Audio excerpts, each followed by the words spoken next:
But yeah, let's get down to business. And I'm here with my friend Monica. Hi guys. Decent. All right. Wow. So me and Good Shai, enough. we are here today live answering your questions about making friendships.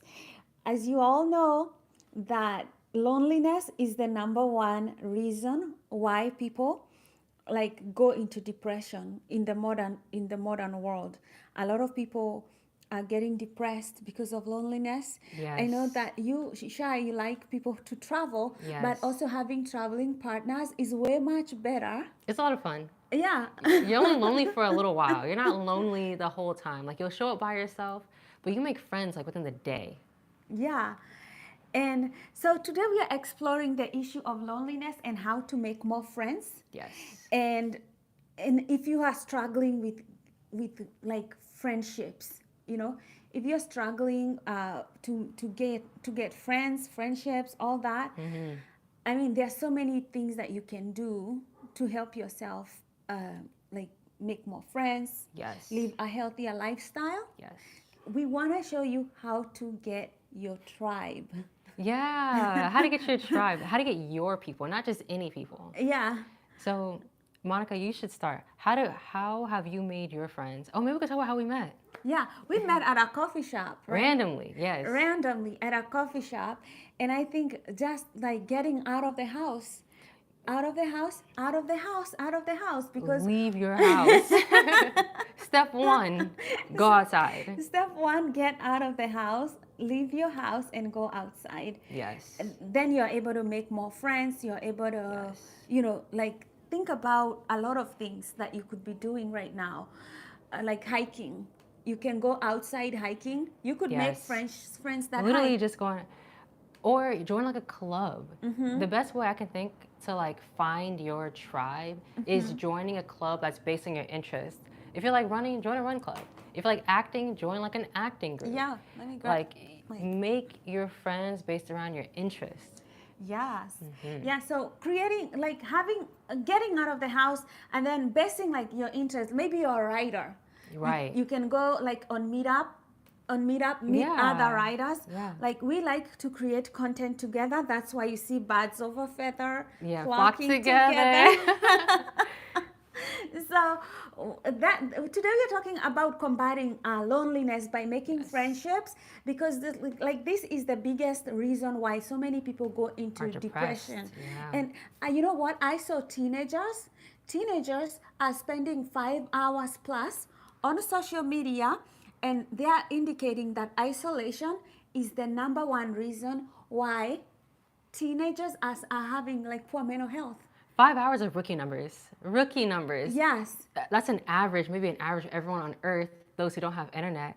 I know for a fact that they're probably spending 8 to 12 hours a day alone on your phone. So all your friends are just like virtual people.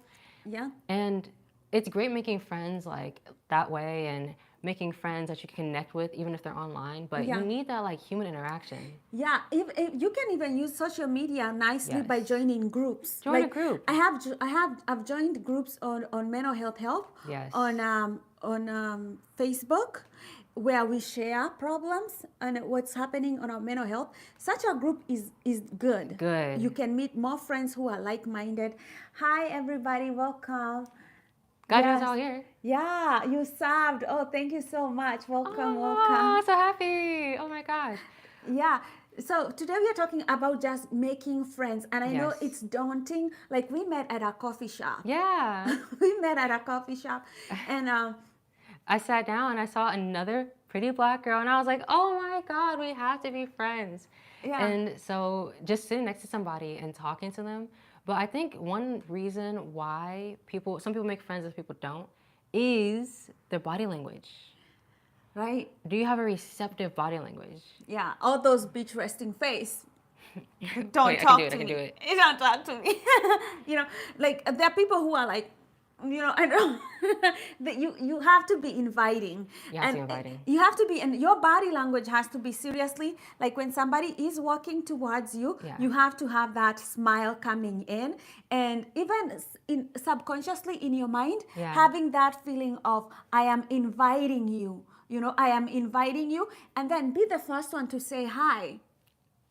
Like Yes, okay, so yes. you're walking, your body language is open, like your heart is facing that other person, and you're not putting arms or like laptops, because Not doing one of these. yeah, your heart has a huge electromagnetic force. Right. So when it's open, like, and you're smiling at somebody, and your body language is inviting, then you extend and say hi.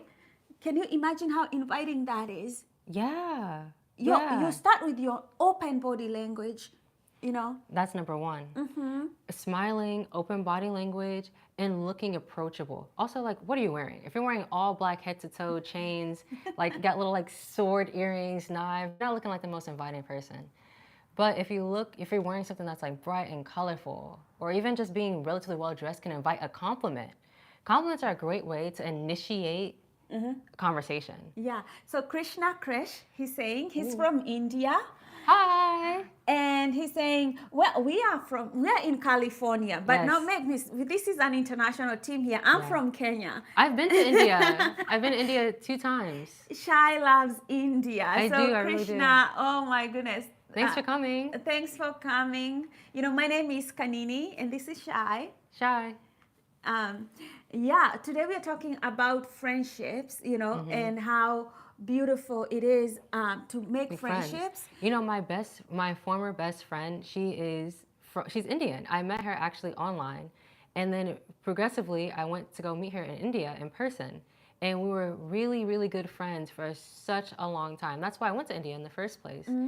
Certain countries are easier to make friends than others. Like, I feel like in America we're really far off from each other. We're not so like close and warm and inviting.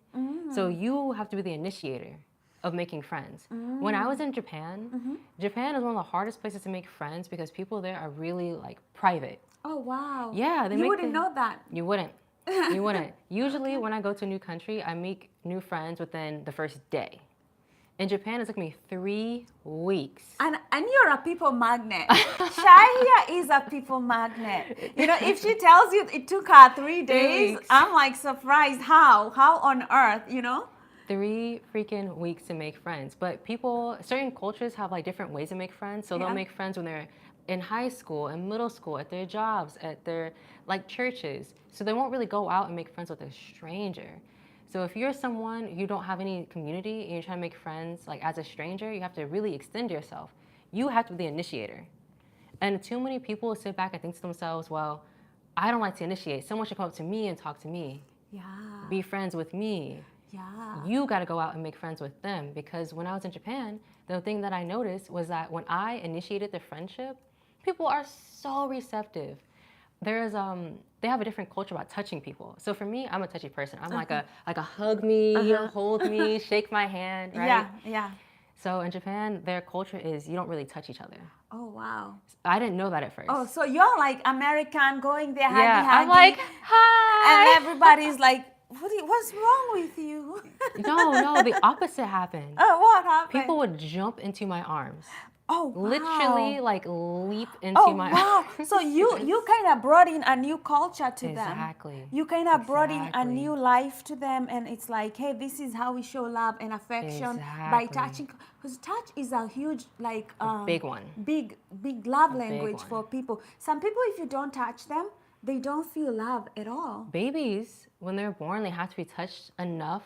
Otherwise, they'll like roll over and not be touched at all. They won't survive without enough touch. So we all inherently need it. Yeah. And there's friendly ways to touch each other. I'm not talking about go over and grope somebody, but being like, oh my God, how are you? Breaking the touch barrier creates a sense of warmth. But one of the biggest ways that I make friends is, of course, by being friendly, by talking to people, but also being a good listener. Being a good listener, because everyone on earth wants a friend, and everyone on earth wants someone to listen to them. Yeah. So what do you do? Like, how do you be a good listener? So when I'm listening, I try to match my body language to somebody else's body language, right? So that we kind of are in sync. you know. Oh, I So see, I like see. you see, like when you're nodding, I'm nodding. If you lean over, I'll probably also lean over. And so what I'm trying to do is to create synchronicity between us, you know, so that we are kind of matching. And when we start like breathing the same, we start like moving in the same way, Right, that's right. when I know like I'm listening, you know, Right, right. like Big time, big yeah. time. So I try to glue myself in, you know. You try to like be so invested. Yes. That's what's number one to me. Being genuinely invested in each other and who you're talking to. But one of the harder things I've noticed was like, how do you even get to the point where you're able to listen to somebody? You're able to talk to somebody. You're able to like join in a conversation. You get off a plane or you go to a new city and there's this moment of, okay, what's next? Of course, coffee shops. But one of the ways that I make friends when I travel, especially for a newbie traveler, is to go to a hostel. Like stay at a hostel. Hostels are the most friendly places ever. Yeah. So friendly. They're affordable. Affordable, especially in Europe. Oh my They're gosh. so affordable. So affordable. And everyone there is like usually by themselves. So they're looking around like, I want a friend too. So you can make groups quick. Yes, yeah. Quick. Traveling is one of the best ways to kind of, if you're traveling with people, and guys, if you want to travel, Shy runs a traveling company. So if you want to travel, you can travel with her. And we have Krishna. You're saying a beautiful beach. Have you traveled at a beautiful beach? Do I know Andhra Pradesh in India? Oh, yeah. I haven't been there, but I know about it. In the Telugu language. No, I don't know that one. Sadly. Sadly. Yeah. So yeah, we are talking about also synchronicity, synchronizing. If you even want to fall in love, right? And this is a trick, right? Romance. I know. If you want to fall in love with somebody and you really want to have like that connection with them, you have to synchronize with your body. Listening, like I like that you say listening. Listening is a huge. People know when you have genuinely heard them. Oh my gosh, ain't that the truth? Ain't that the truth? Have you ever like talked to somebody and you could tell they're like zoning out or they start looking at their phone? You know the most awkward thing is when we're like this. Oh yeah, girl. Oh, what'd you say? Like that's so uncomfortable. But the basis of love is friendship. So if you don't know how to make a friend, you don't know how to fall in love. That's number one. Yeah. And if you want to fall in love, if you don't have that friendship initially, it's gonna crumble. Because then you'll just treat them like you're just my boyfriend or you're just my girlfriend. You're not like you're my friend. And that changes things Yes. Yeah. so much. So learning how to make friends, going outside, falling in love, they're all in the same bucket of skills. Yes, yeah. And you can beat loneliness. When we're talking about like wiring happiness and, you know, kind of like getting out of an unhealthy mental state, the number one thing that really kills it is good friendships. Ooh, number one. The number one. Oh my gosh. Yeah, like, this is above, because that's how we need love. That's how much we need love for our nervous system, for our brain to thrive. Yeah. We need it so much. So, and to succeed in life, just to be able to succeed in life, whether it's in business, in at work, you have to be able to make friendships. You have How to. about friendships and money? People hire people they like, right? People hire people they like. People promote people not even based on skills. People promote people based on friendships. Friendship. That's what networking is. That was networking is. It's powerful. If you want to make money, especially here in California, you had better be able to learn how to make good friends. Isn't that the Ain't truth? that the truth? Ain't that the truth? What language are we comfortable in? I only know English and conversational Spanish, and not even like complex or business Spanish, sadly. And when I was in India, most people speak English, so I didn't have the chance to learn. I didn't spend enough time there to learn. But my friends, of course, they spoke Hindi. And there was another language that she spoke too that was smaller, not as popular language. Yeah, I speak 3 languages. Oh, wait, since we're talking about languages, you want to see some pictures of my friends in India, since we're all talking about it? The best thing of, oh, you speak 3 languages? Shut up. I didn't know that. Yeah, I speak Kikuyu. Like, if I was to say Kikuyu something, I'd say, like, let me ask you, like, what's your name? I'd say, like, Wetagoatea.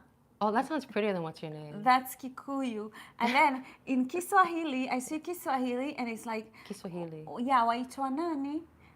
Oh, that's so pretty. Yes. That is so pretty. That is Yeah, so and pretty. then I speak English. And, you know, yeah, I'm comfortable with almost every language that I speak. Because if you're from Africa, you mix a lot of languages that you speak all at once, you know? There's so many countries so close together.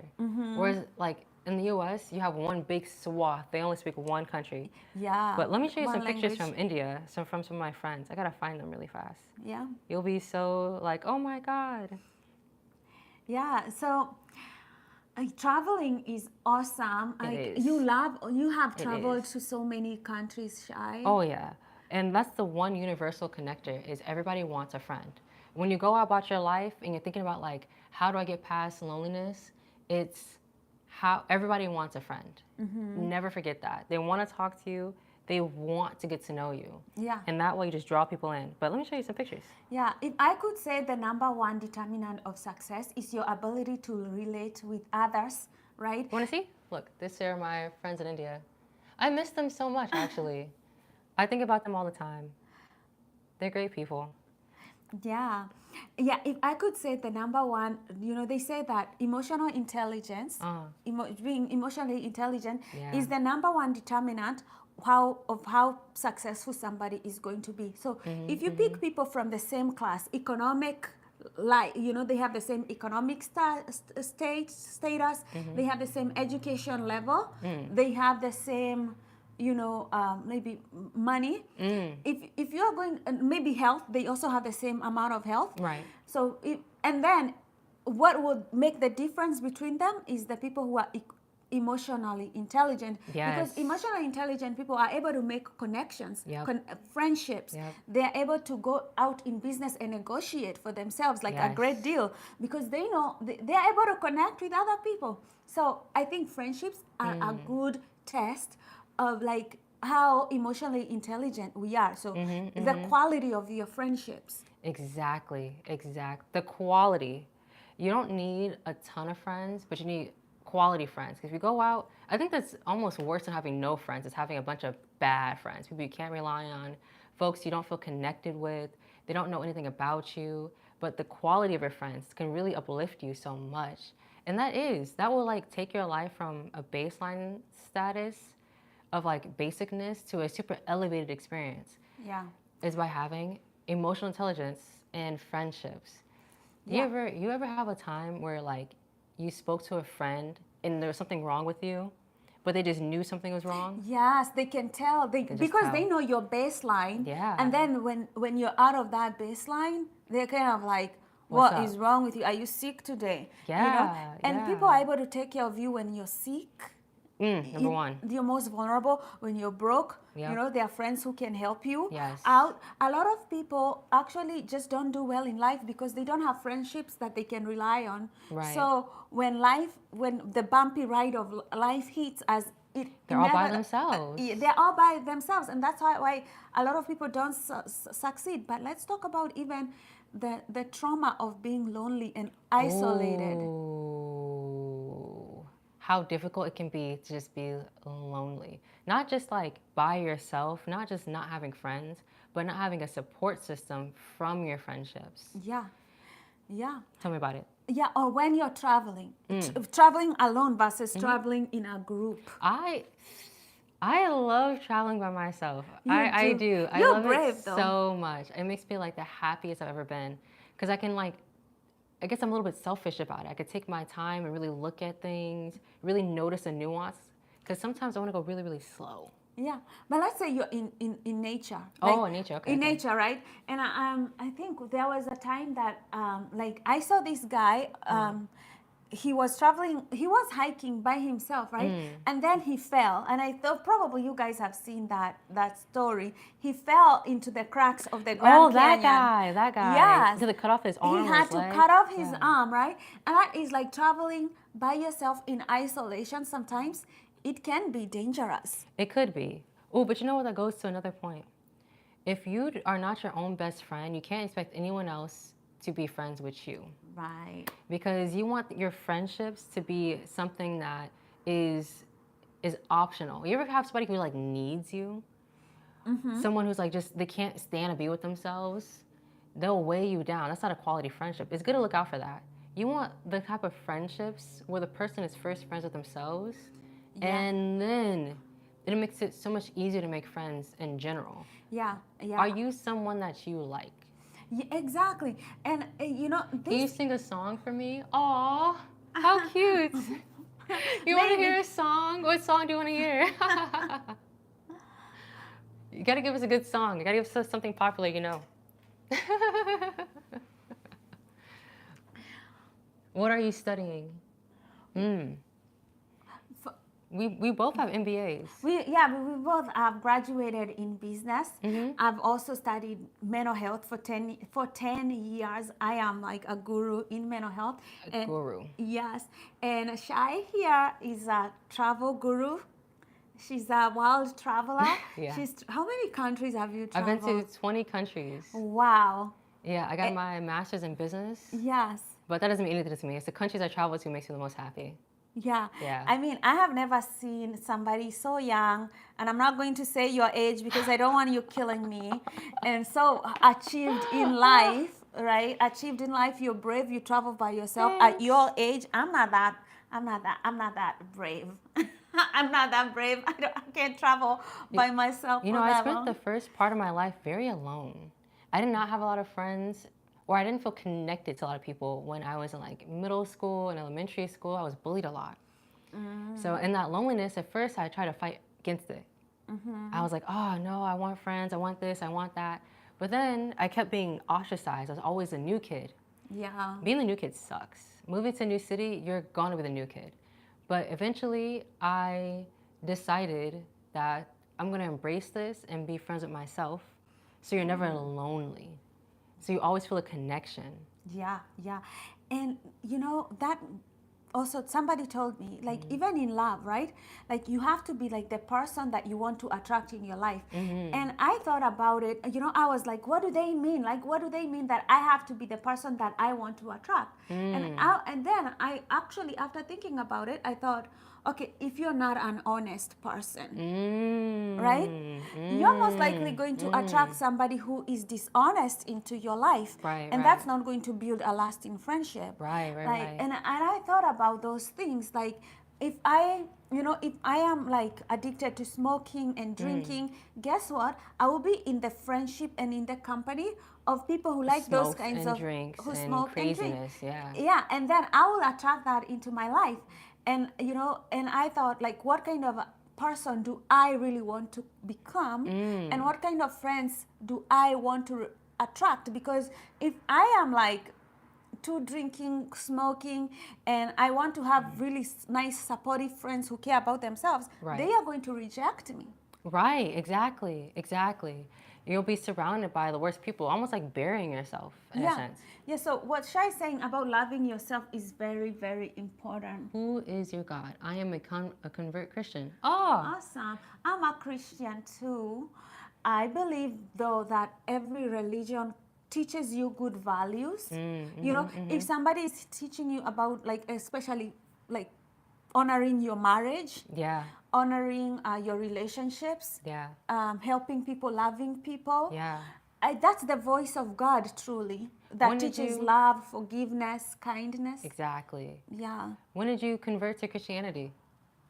I was raised a Christian. Oh, yeah, Krishna, when did you convert into Christianity, and how has that changed your life? Oh, yeah. How has that changed you? That's interesting. I know, right? Huh? Yeah.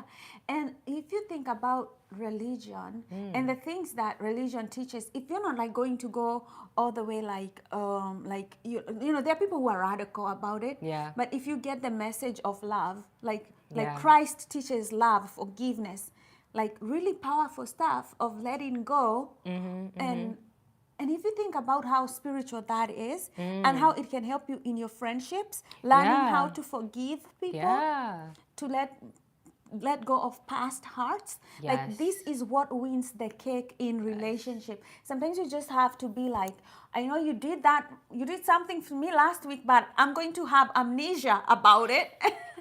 You need to. You need to. And I think too, having those type of friendships, you not only do you have to personally forgive, you have to be someone who is forgiving. Because everyone's a person and they make mistakes. And you gotta have like a good level of like, what mistakes will I forgive and what I won't. Because you won't forgive somebody who stabbed you. That's a little crazy. No, no, no. We are not talking about But like you crazy. definitely want to be able to like have an open heart Yeah. to like respect someone's humanness, to like forgive the human mistakes or whatever troubles they're going through. Yeah. And forgiving doesn't mean that you don't have your boundaries. Right. Doesn't mean that Boundaries. you don't love yourself. That's like, yeah, it's not like, so. What if not making friends cure your loneliness? You know, honestly, same.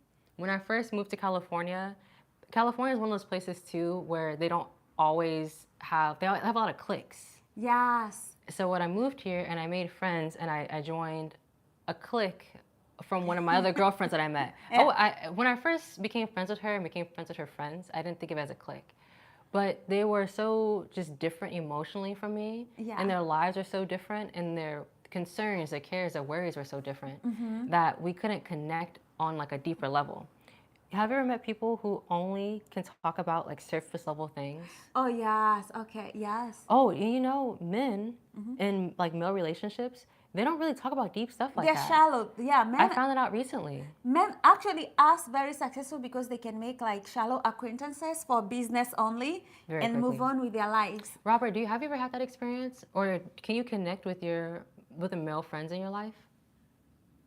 Yeah, I found that out really recently. I found two things out about male relationships because I have a lot of male friends now, and they talk to me about their lives. They said to me that one, it is rare to get a compliment. It is so rare for someone to just say that they like something about you. It's rare for them to have somebody just outright say something plain nice to them without anything extra. Like, not like saying thank you, but being like, you know, I think you're pretty cool sometimes. And that it's rare to talk about any deeper feelings. Yeah. So when I found that out, I was like, oh my God. That just it kind of made me respect men a bit more than I did before, because I just realized like how hard life has to be when you don't have anyone to like tell your emotions to. And the funny thing is, everything that I've studied about like love languages, for most men, words of affirmation are It's like number number one. one.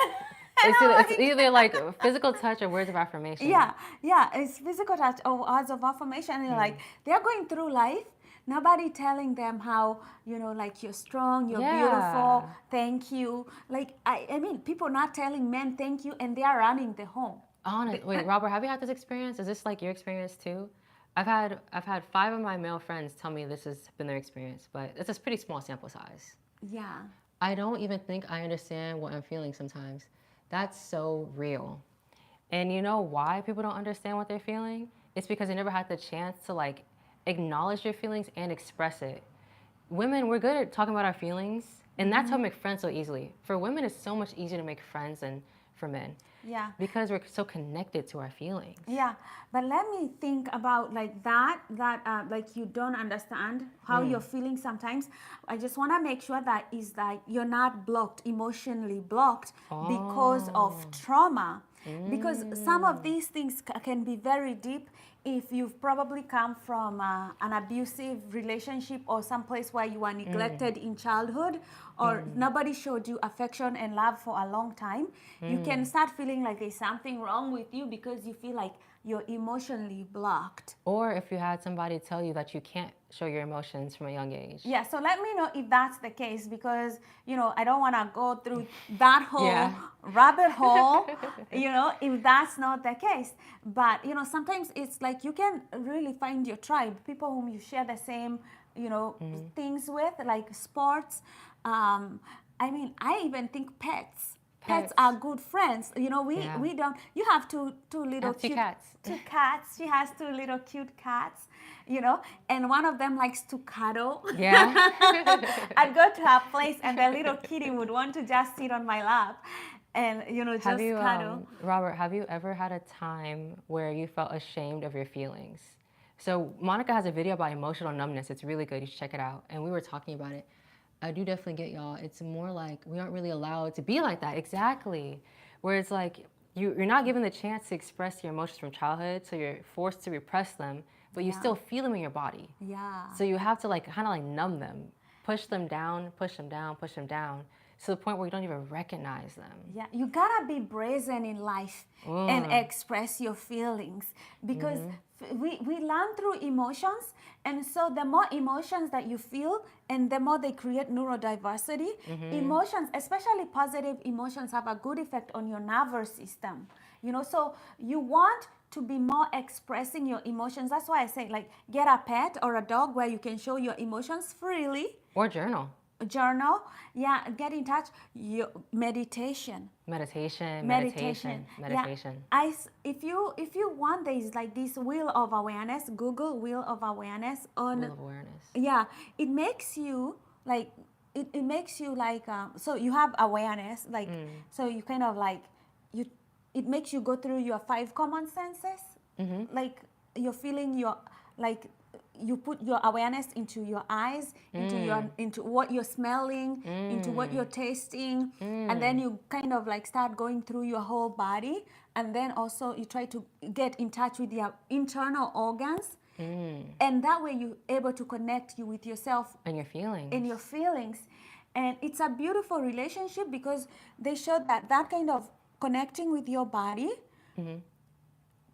helps you love yourself more and have more empathy towards other people. And empathy is really huge when it comes to creating friendships. Big. Big. And empathy is so important when it comes to having relationships. A lot of my male partners, so I've had 3 boyfriends in my life, and I am not married. Monica's also not married. So if you're shooting your shot, but for my male partners, since they also had that issue with never being able to like show their emotions, their girlfriends or their wives become like their kind of de facto therapists. Over time of being together, you naturally start to show your emotions. You naturally start to like tell her about your day. And since they're the only outlet for your emotions, they become like your de facto therapist, and it becomes really exhausting almost. Because at first it's pulling your emotions out of you, and then second, they're your therapist, and then you don't know how to handle your own emotions. That's why a lot of friendships and relationships fall apart. But if I were you, and I experienced emotional numbness, I experienced the like shame of my emotions and being told to repress them. The way I got out of that is by journaling. Because in your journal, what you write, there is no shame. No one else sees it. No one else can say anything about it. And that's how you like start. But when you start to break up those emotions and learn more about them, you'll love yourself more, you'll have better friendships, and it'll guarantee that you have a good marriage and a good relationship going forward. Yeah. You do yourself and humanity a favor. People will just like flock to you. Yes. Flock. Yeah. I'm talking like beat down your door. I want to hang out with Robert. Yeah. I remember when I was having like a lot of anxiety before Yeah. I really got into my meditation. Okay, let's see. You know psychology? Yeah, we know psychology. She's an expert. Yeah, she's the expert. Psychology, yes. So I remember when I had anxiety and I was afraid of expressing my emotions, especially when I was angry or frustrated because I didn't have the right words. And obviously, you are afraid of what your nervous system can do. Am I going to break something? Am I going to yell or lose control? And a lot of times when we hold ourselves back is because we know that there is a festering negative emotion that we haven't healed and we are afraid of it. Sheesh. Sheesh. I Isn't know it? that feeling. Right? We are afraid of it. Yeah. And when you begin to heal, and this is why I teach mental health.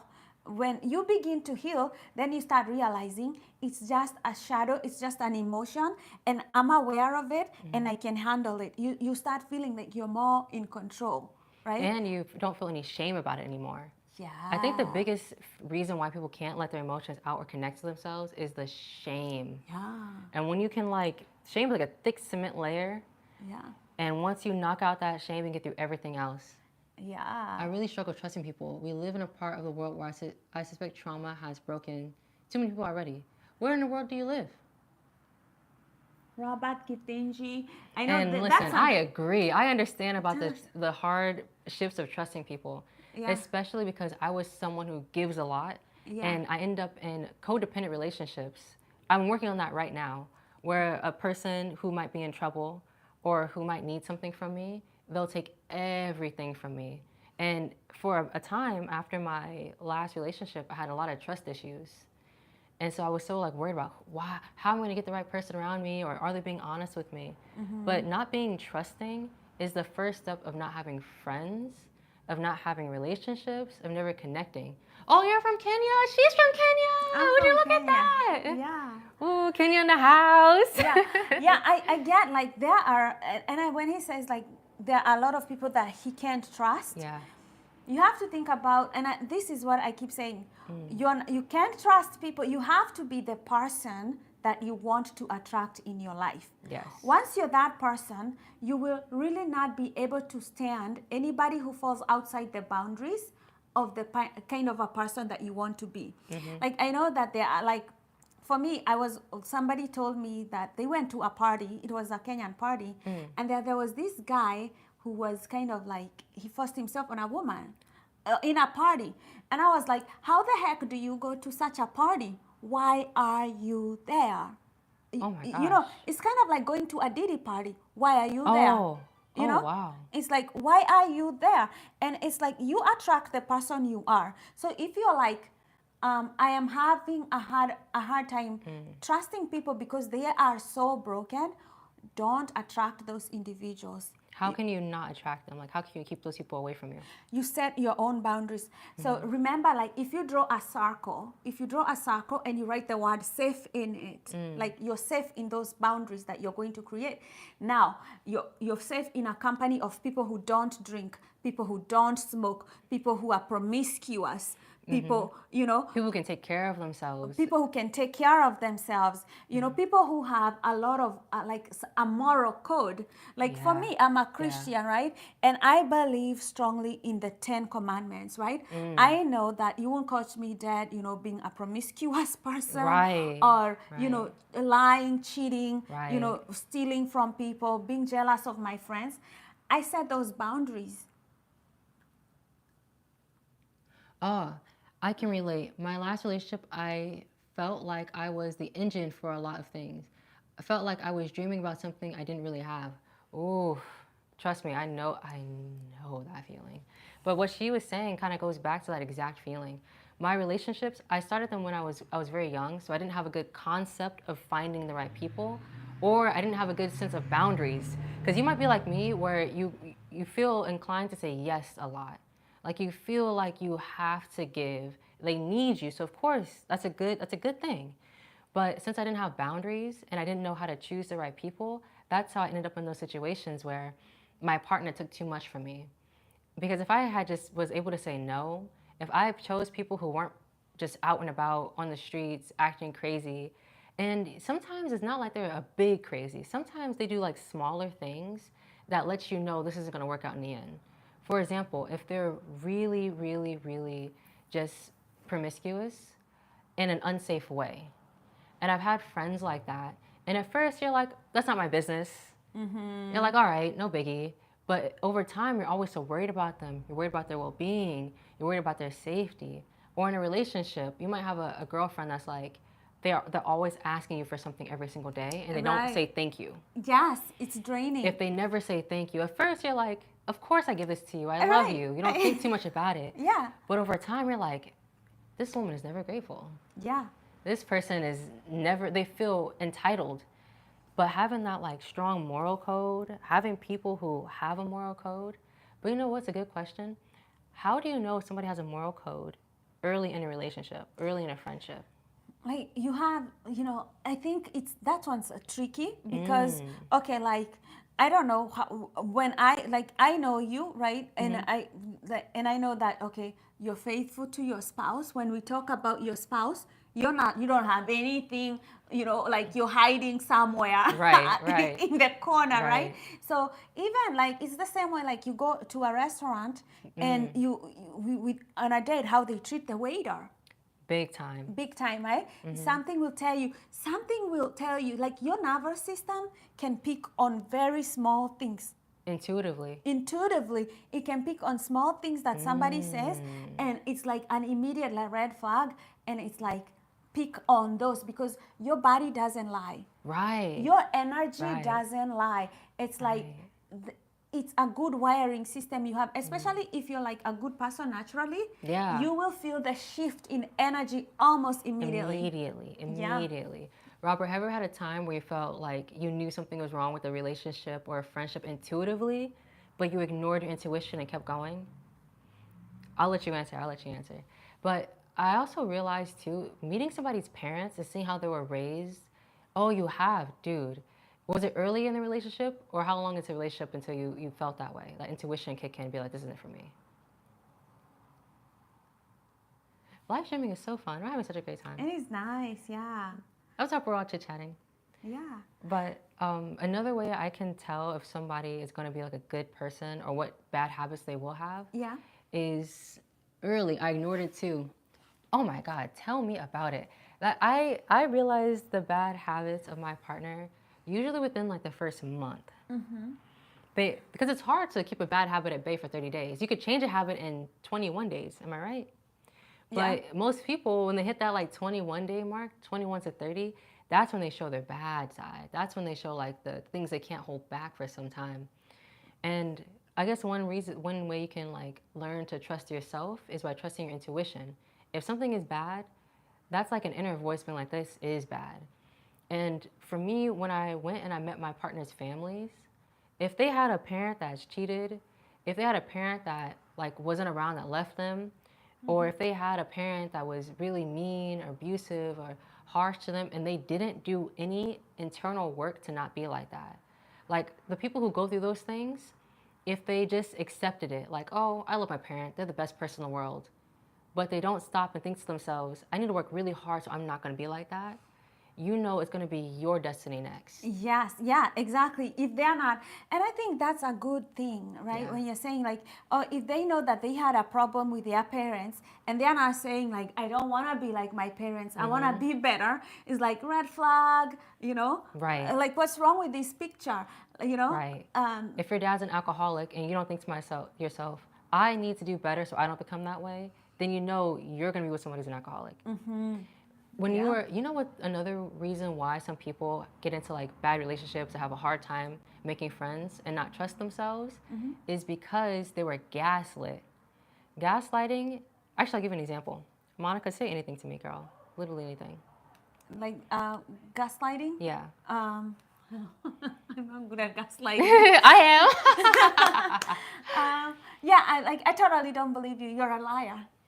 Oh, well, you know, yesterday I was picking out a book and I could have swore I had your name on it.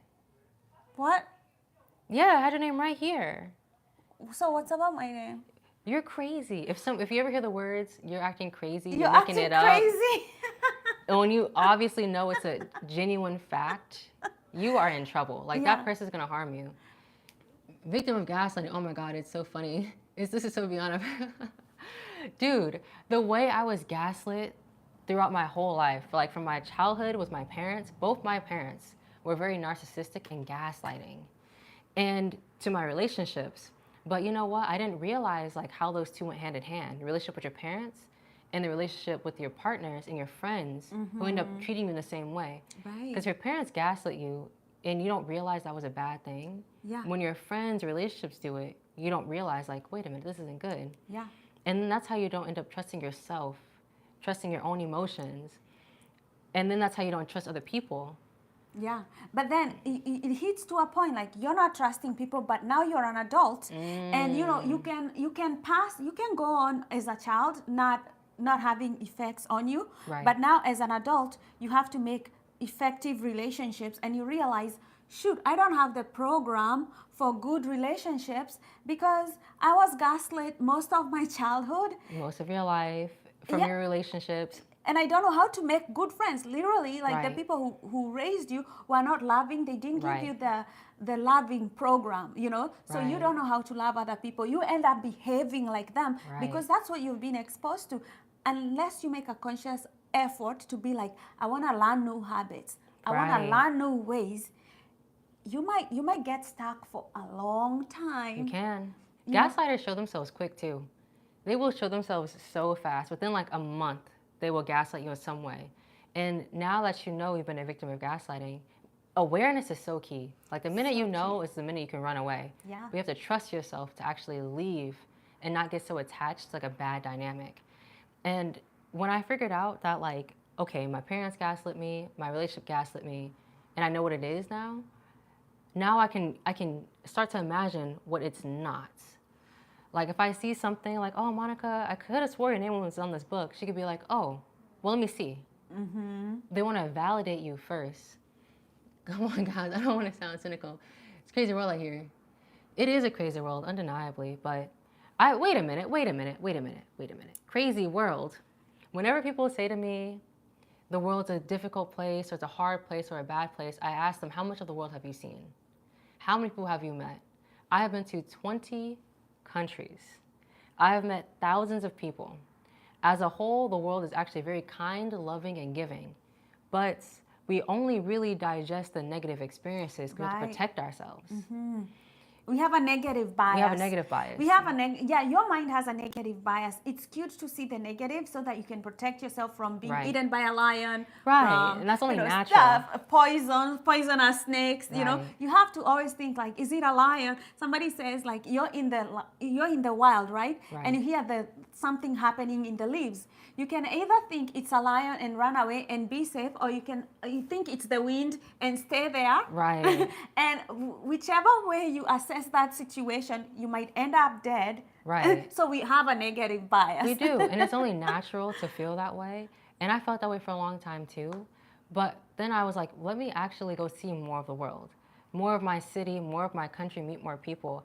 Because with a bigger sample size, you realize people are really good and kind. That's why I travel alone, by myself. I've been to 20 countries by myself. And I'm not going like Europe. I'm not going just like Paris and London. I've been to places like freaking Honduras. I've been to Nicaragua. I've been to El Salvador, places that aren't so commonly traveled or even considered like a tourist destination or nice. Yeah. And that's where I found the most love and the most kindness. The amount of people that have cared for me. And the reason why I know what I know now is because people have loved me enough to teach me. My parents didn't teach me. My partners didn't teach me. But it was a love of strangers and friends who've taught me so much. Even just sitting here next to Monica, she had the care in her heart to talk to me and teach me the things she knows about psychology. But my sample size of people have grown so much that most of the world is kind and loving, but we ignore that. Yeah, you have to believe that. And oh, the Keen gal knows how bad it gets here. Post-election violence, raised in poverty, harsh education, employment hard as hell. I've been through it, dog, I know. I'm glad y'all found each other. Oh, you should tell me about your story, Monica, like how you were raised. Yeah, I know. Like I lost my parents when I was 6 years old, right? And I know how dangerous it is in Kenya because I lost my parents to murder. So I know it is tough, right? But I have found healing. Like going through the whole trauma of like being in survival mode all the time, right? Oh, you don't have to apologize. You don't gotta say sorry. Yeah, thank you. Well, thank you for the sympathies. But I went through that whole trauma and I know how it is to be like in survival mode. I'm trying to survive and get by. And right now that I have healed, I know two things, right? Your brain can either be in survival mode or in homeostasis where it's stable, calm. And when it's stable and calm, you're able to achieve your long-term goals. Yes. Right? So your goal should be to be in a happy place, in a stable place, so that you can achieve more in life. There has to be healing. It really flips. It really flips your life when you realize, like, oh, it doesn't have to be survival mode all the time. Like, when you start feeling safe and you create that safety for yourself. You do. I could go right here in LA and bad things can happen to me. Yeah. Right? Yeah. But I choose to literally get a different life and decide to create new circumstances, right? Decide I create those boundaries. And when I switched, and realized I'm the one creating my reality. And other people are not determining who are going to be in my friendship circle. Other people are not determining what I'm going to eat. Like, I'm not going to choose to eat junk food, or stuff like that. When I realized, like, I am deciding my reality. Yeah. And I started brainwashing my mind, into conditioning it. Like, I am a happy person. The world is a safe place because I am a safe person. Yes. And you start having a different experience in your mind. Yeah. Big time. That's number one. Because listen, man, I understand. It's really difficult to see the world as like a loving, kind place when you're going through so many hardships. And I do struggle with nihilism. Oh my gosh. And there is no shame in struggling with it when you're in the hardships itself. I did not grow up nice. I grew up in a very difficult place too, and under the poverty line. I was super poor. But the way that I became where I am right now was just like Monica said. I started where I was. I decided that I'm going to be a happy, loving, kind person no matter if I have money or not, if I have a job or not, if people are mean to me or not. And with that mindset in the bad place, that bad place is like soil. And right now you're in the dirt. And you have to plant yourself in the right way. So when you blossom, you get through the dirt and the soil, and the goodness is there. Yeah. The kindness is there. The love is there. But it really does start by choosing to do so when you're in the worst position of your life, the hardest position. Yeah, and you have to trust the process. Gotta trust it. Because it will open up for you. Like 100%. When you trust the process of healing and you realize there are two forces, it's like kind of like there are two forces. There's a force of darkness and there's a force of light. Yes. And the force of light will always win in your life. It's just going to take you from one glory place to to another, another, you're right. to another, Right, to another. And right. you have to truly, truly trust it. Exactly. You have to trust it. And you have to trust that it's going to be like the anchor that pulls you out of the ocean of despair and out of the ocean of nihilism and out of the ocean of thinking that the whole world is against you and that this is the way it stays forever. Because no matter what, life is going to change. Yeah.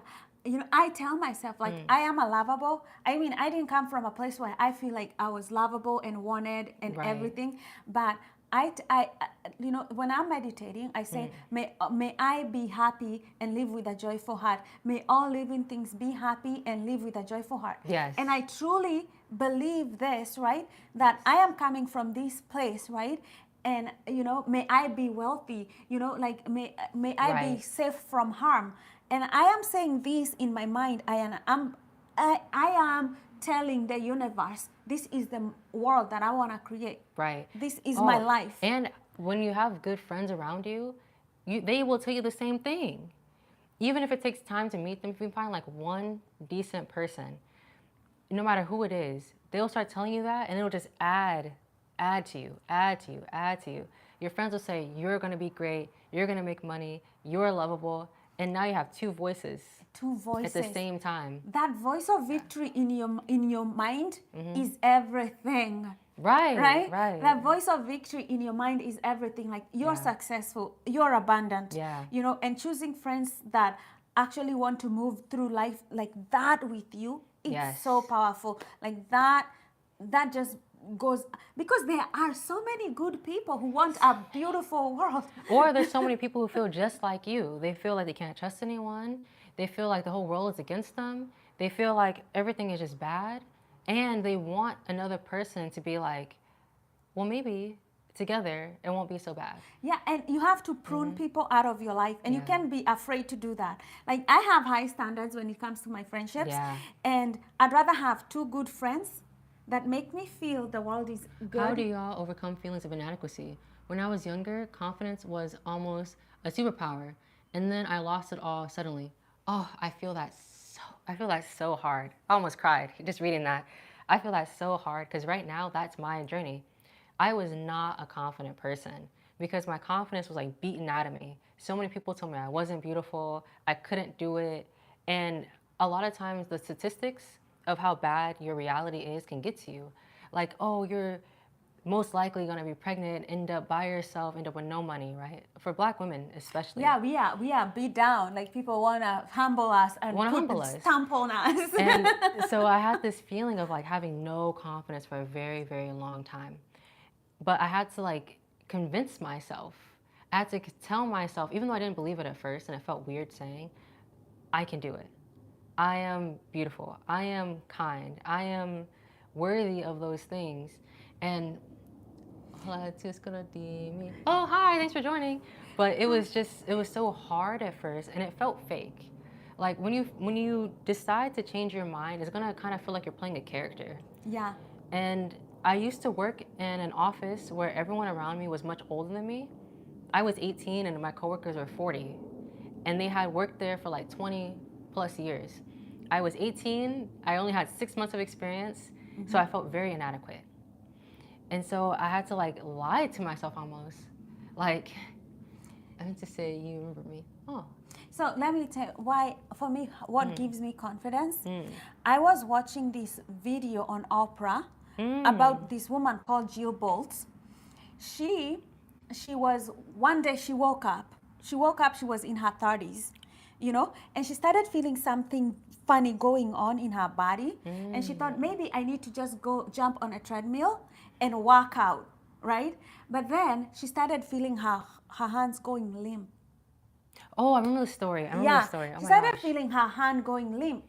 And then she kind of realizes, maybe I might be having a stroke, but she tries to call 911. She can remember 911. She knows it in her head, right? But she can't really dial it. And then she's kind of like remembers her friend's name and dials it, but it's a coworker.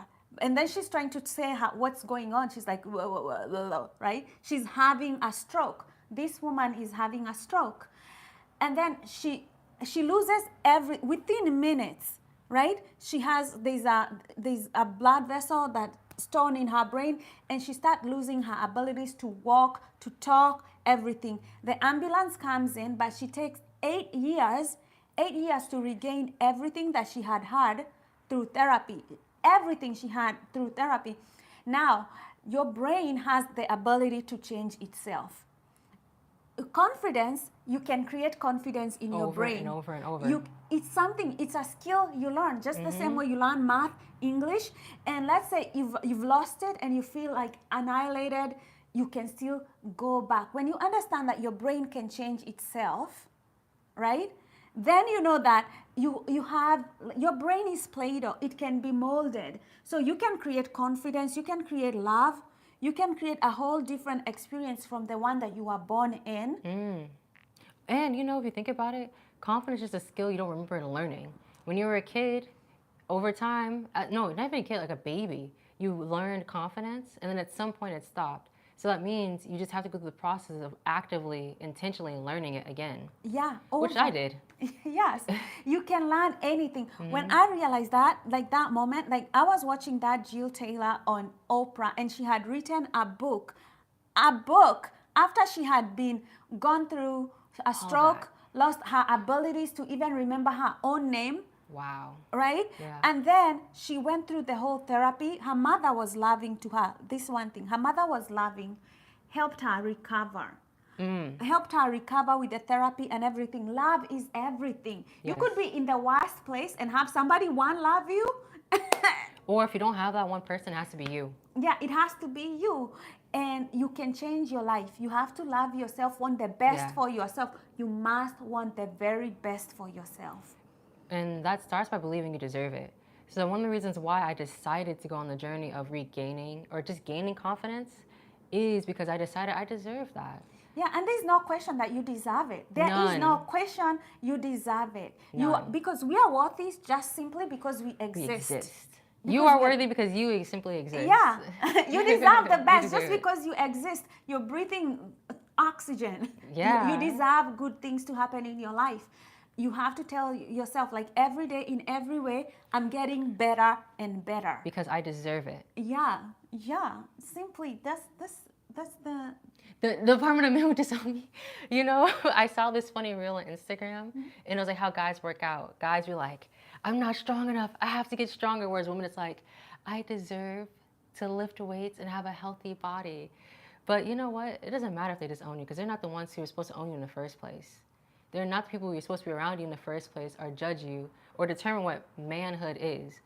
The kind of man that genuine, sweet, kind, loving women want to be around is the one that loves themselves Confident. and who has that happiness, that have that joy. The guys who want to talk bad stuff about you for going and finding your own emotions and going through that journey are the ones that are going to get left behind. They're going to be sad forever. The greatest dating advice I can give any man on earth is to not be nihilistic. I went on so many dates and I wouldn't have a second date with them because they were always so negative during our dates. If somebody doesn't love you, they cannot love me. Right. You- If you don't love life, then how are you going to love me? Yeah. If you can't be nice to yourself, how are you going to be nice to me? Yeah, if you're not happy, how are you going to bring me happiness? How often do y'all do these sessions? That's a good question. How often should we do them? We How do. often- I go live every day. You know? Literally, yeah. But I mean, I want Shai to come and do live. We want We'll to try do to go every live day. together. Let's try doing it every day this week. You want to? Yeah. At least for like an hour. Yeah. I like this time of day too, like 5 o'clock. Oh wait, tomorrow I have a mixer to go to, so maybe in the morning. Okay. We'll do it in the morning at 9 o'clock. But yeah, seriously. And she schedules her live so you can see what time they're going live every day. Yeah. I'm telling so you. hit that subscribe button. Yes. Yeah, and people don't realize. Like I called my channel post-traumatic bliss. There is bliss after trauma. Like we've been both traumatized, right? But there is bliss after you go through trauma. A lot of people just think it's just post-traumatic disorder. I was literally diagnosed with PTSD, and I was diagnosed with that for 16, 17, 18, 19, 25, 21, 22, 7 years. And the thing is too, when you have a diagnosis like that, is that people will tell you that it doesn't end. You can live the whole life like this, right? And I refuse to believe that because I refuse to live my whole life unhappy, of feeling sad, of being in the dirt. I knew for a fact that I could be happy. And not that I could, I just knew that I wanted it.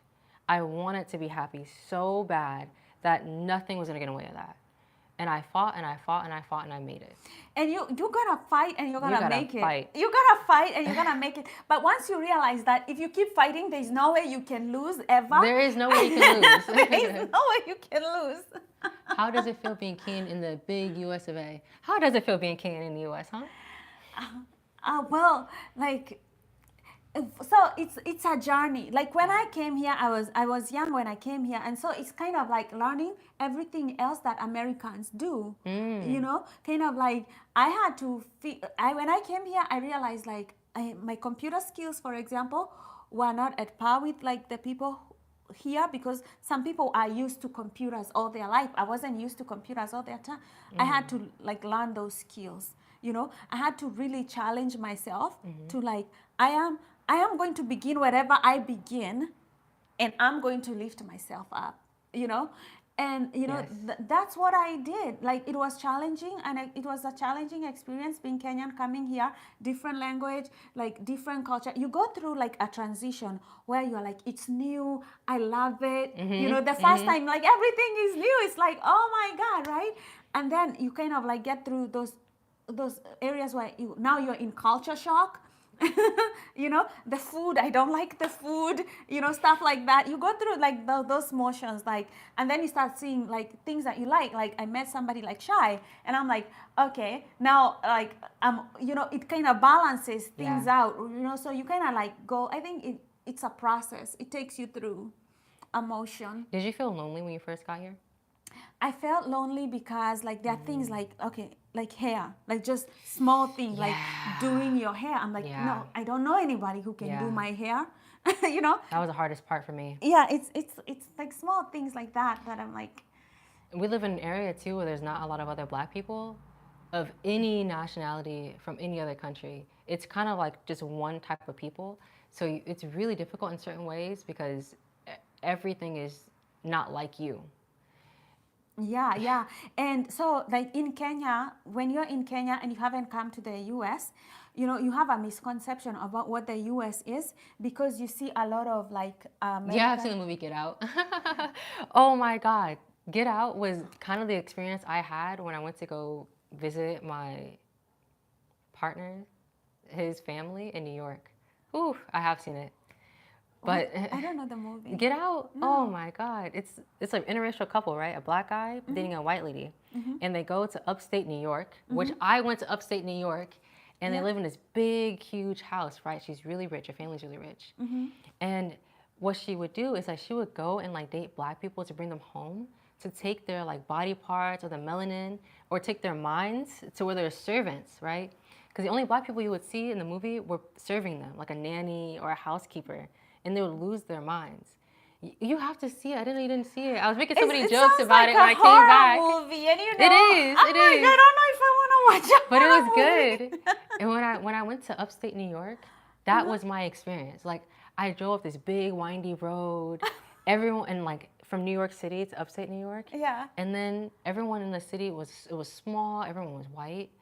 And they lived in this huge historical Civil War era house. And I was like, oh, I'm about to be. I'm They're gonna take my melanin. They're gonna take my melanin. It's about to go down. And then in this big house, right? They have a basement. So they're like, oh, you want to go see the basement? And I was like, I'll go. I'll go see the basement. It's about to. So I go down to the basement, right? And there's this huge wooden door that you have to like break off to get to the outside. And he's like, yeah, this is where we go shovel coal every winter. So they take down the door. Like, do you want to see where the coal is? And I'm like, nah, I'm going back upstairs. I'm going back upstairs. This is too much. Going to the coal room in the basement. Oh, I know how this happens. I was almost in the sunken place. Deja vu. I was like, Get Out prepared me. I was like, y'all ain't taking me. Oh, you know what? In Kenya, I'm guessing all Kenyan people date each other. Are there a lot of foreigners in Kenya? Yeah, we have Chinese. Yeah. Chinese are coming together. Chinese. Yeah, I know. Robert, is We that have true? Is there a lot of Chinese people? I wonder if there's a lot of Chinese men or a lot of Chinese ladies, or is it both? I think men, because they brought the men to come and build stuff. A bunch of Chinese guys. So are there like Chinese Kenyan couples? I bet there must be. Oh, I'm gonna go to Germany next year. Oh wow! Have Have you been fun. there? I haven't been to Germany. I have a lot of German friends because Germans travel a lot. But I stopped there once, like for like 2 days in Frankfurt. I really don't know much about Germany. oh, the mostly urban areas. Yeah, they said, yeah, we have Chinese, but they mostly in urban areas. I've been to China. I like Chinese people Yeah, because you've every been to time they see China? me, they'll be like this. Oh.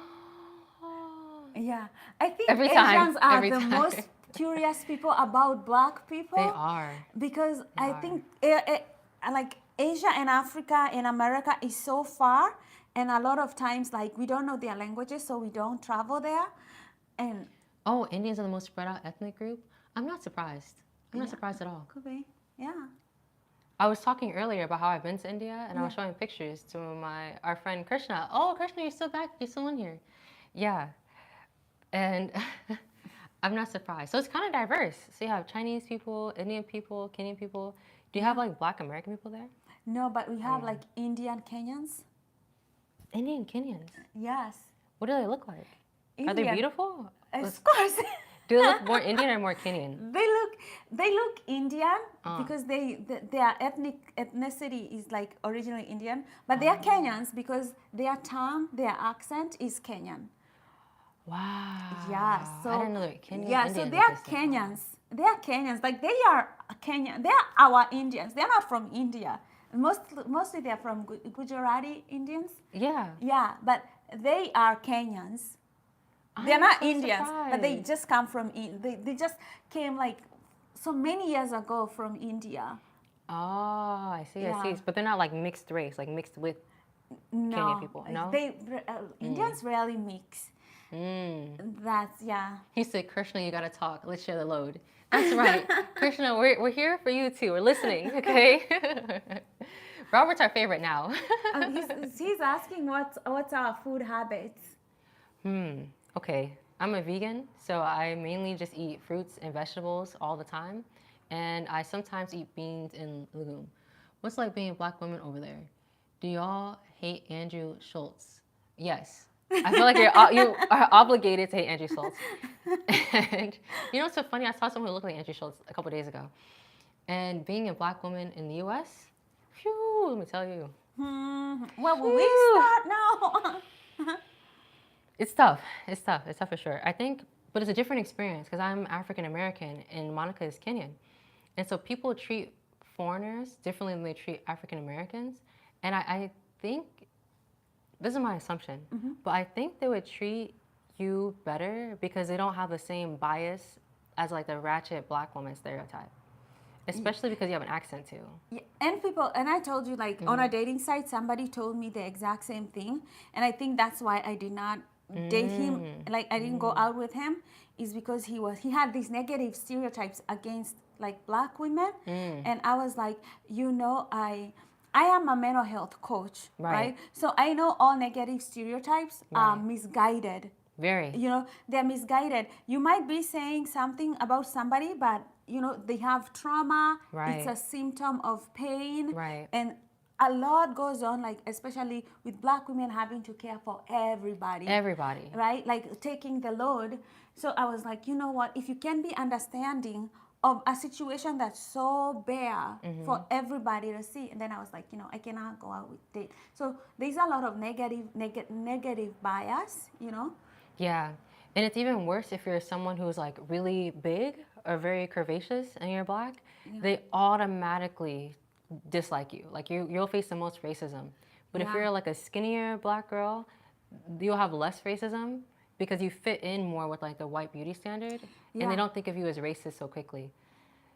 So it's very tough. Yeah, There's a lot of emotional burden. that guy actually told me that, I don't like dating black women because they are big and they don't take care of their body. And I was like, that's to generalize like that. Very bad stereotype. It's a very bad stereotype. And I was like, you know what? I cannot date you because I just feel like you'd be criticizing me Constantly.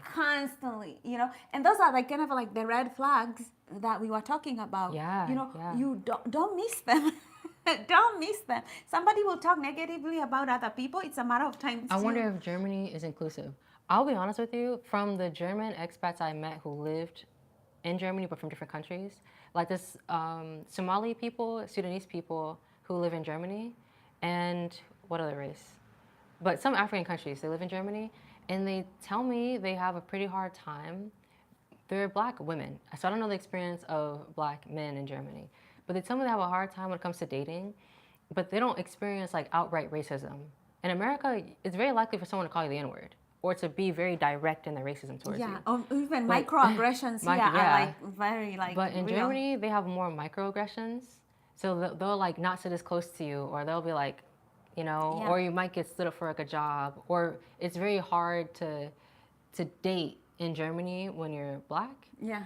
Because, they like to date within the race. But let's talk about how to deal with them, because I don't like having to just say like the problem. The problem, and then thinking like you are a victim. Because you're not. Because you're not, right? Because you're not. So You've been guilty of having an edgelord. That's so real. We all have been. That's so real.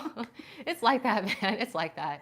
Yeah. So the way I deal with any kind of racism is, first of all, I have a strong mindset. I know my goals. My goals is make money. Yes. I want to make money. Yes. I want to achieve my goals. So whenever somebody is kind of like negative, I remember like Arya Stars.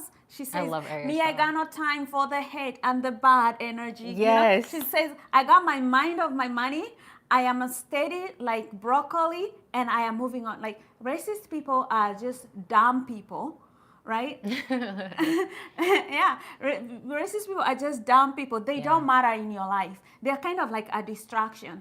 I know what God tells me. I am beautiful. I am fearfully and wonderfully made. Yes. And I don't have time to listen to the devil. That's my mindset. Yes. That's my winning mindset, and I go with it. What's your favorite traveling place? Okay, you first, because I have so many. I loved Hawaii. Hawaii. It's so tropical. They have like sugarcane, like things that we have in Kenya. They have like passion fruit, things that we don't have here in like the mainland. Yeah, and I'm like, it's just so tropical. It has good weather. It's like I would live in Hawaii. It's so expensive though. Whoa. Hawaii is more expensive than California, I know. if you can believe it. Ooh, I don't know how people afford. I know. But if there's a will, there's a way. My favorite traveling place, let me think. Such a hard question for me because I love so many places. Okay, number one is Japan. Japan is as amazing as people say it is. It's so beautiful, it's so clean, it's just like such a good life. But my second favorite place would be Mexico. I love Mexico. It's such a wonderful, awesome place to be. It's so fun. And my third favorite place, Spain. Spain. Spain's amazing. I have to get out of here pretty soon, my friends. Yeah. Oh yes. Oh my goodness. I know, right? It's we went over time. Ruto is destroying your home, gal. Yeah. I know. Whoa, Ruto is our president. And Yeah, like, she made a video about the situation there on her channel. Yeah, actually I made if you subscribe to my channel, I have a lot of videos. I do mental health. Sometimes I go political because it's just the environment. You love Japan. Gotta love the blend between innovation and tradition. That is exactly why I love Japan. You said that perfectly. Perfectly. America, we're way too far in innovation, and we don't have any tradition anymore, and you kind of feel it. You need that balance. Do you know Goa, India? Yeah, I've been to Goa, of course. Goa's the most like popular tourist spot in India. I love Goa. I had such a good time. I went in 2019. It was great. Beautiful beaches. The water in India is so warm. The water here in California is Indian freezing. Ocean. Oh, the best. The best. I had some wonderful times in India, I must say. I think the thing with India too is that they get a bad reputation outside of the world, but Indian people are great. They're some of the nicest, kindest, loving people like you'll meet. Yeah. Yeah.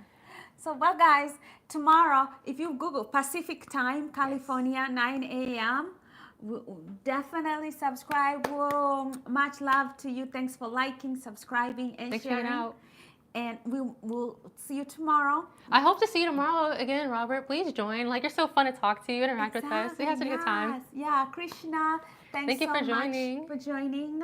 Love you from India. Sending you love to India Bye, and Kenya. guys. Till next time. God bless you. Till next time. Bye. Bye.